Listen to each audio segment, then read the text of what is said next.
নমস্কার, কেমন আছেন সবাই? আশা করি সবাই খুব ভালো আছেন। আমি দীপিকা আরও একটি ভ্লগে হাজির হয়ে গেছি। দিনটা ছিল 2025-এর 22শে ফেব্রুয়ারি, মানে শনিবার। যেহেতু আমরা বেনারসের হোটেলে ছিলাম, তাই প্রায় সকাল 11টা নাগাদ মতো আমরা বেরিয়ে পড়েছিলাম একটি বড়সড় যাত্রাপথের উদ্দেশ্যে। তো এই যাত্রাপথের উদ্দেশ্যে রওনা দেওয়ার জন্য আমরা এত জোরে জোরে হাঁটছিলাম, মনে হচ্ছিল যেন সকালে আমরা মর্নিং ওয়াক করতে বের হয়েছি। তো আমরা পুরো টিম সকালে টিফিন সেরে আর কি বেরিয়ে পড়েছিলাম বেনারসের স্টেশন যাব বলে, কারণ স্টেশনে গিয়ে ট্রেন ধরতে হবে এই কারণে। তো কোথায় যাচ্ছি, কেন যাচ্ছি সেটা আমি পরের ভিডিওতে অবশ্যই জানাবো। আর রইল পড়ে আমার মেয়েকে তো এক প্রকার জোর করেই নিয়ে যাওয়া হচ্ছিল, কারণ ও ঘুমিয়েছিল এবং ওকে ঘুমের ঘোরে উঠিয়ে আমি নিয়ে চলে যাচ্ছিলাম। তার জন্য ওর চোখ মুখটা হালকা ফুলে আছে, যেহেতু ঘুমটা ঠিকমতো ওর হয়নি। আর তাছাড়া ও রাত্রে খেলাধুলা করছিল, ঠিকমতো ঘুম হচ্ছিল না, তাই ওর আর কি ঘুমটাও হয়নি। তো আমরা সকালে যখন টিফিন করার জন্য রুমের বাইরে মানে হোটেলের বাইরে যখন বার হয়েছিলাম, তখন প্রচুর মানুষের ভিড় ছিল। তো ভেবেছিলাম আমি ভিডিও করব, কিন্তু সেটা আর করা হয়নি, মানে হয়ে ওঠেনি আর কি। সবাই মিলে আর কি একসাথে এভাবে হাসি ঠাট্টা মজা করতে করতে এগিয়ে চলেছিলাম সেই যাত্রাপথের উদ্দেশ্যে। আর রাস্তার দুই ধারে নানান রকম ফুলের দোকান বসেছে। এত সুন্দর লাগছিল সকালবেলায়, এত এত ফুল দেখে চোখটা জুড়িয়ে গেছিল।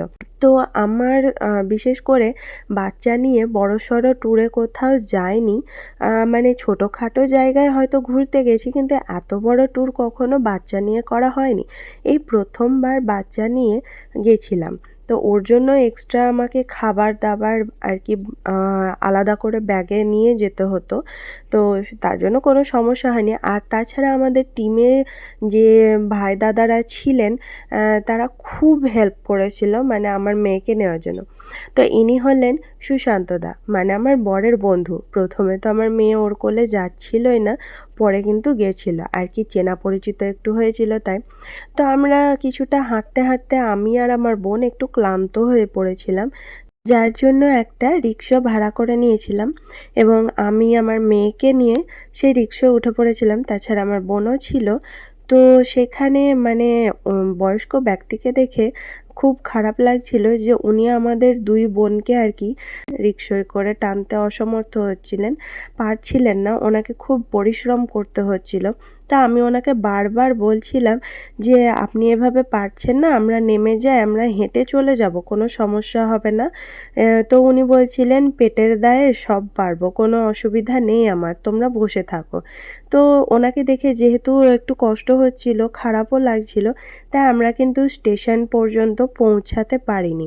ওনাকে বলেছিলাম আপনি আগেই নামিয়ে দিন, আমরা কিছুটা আগেই নেমে যাব, আর বাকিটা আমরা হেঁটেই চলে যাব, আমাদের কোনো সমস্যা হবে না। তো আমার মেয়ে তো কোলে ঘুমিয়েই পড়েছিল। ওই যে আগেই বললাম ও ঘুমোয়নি ঠিকমতো, ওর ঘুমও হয়নি, তাই ও ঘুমিয়ে পড়েছিল। এবং রিক্সাওয়ালার সাথে টুকটাক গল্প করতে করতে আমরা নেমে পড়েছিলাম এবং প্রায় স্টেশনের কাছাকাছি পৌঁছেই গেছি। আজকের এই ভিডিওটা এখানেই শেষ করছি, দেখা হচ্ছে পরের ভিডিওতে। তো টাটা, বাই বাই, সবাই ভালো থাকবেন।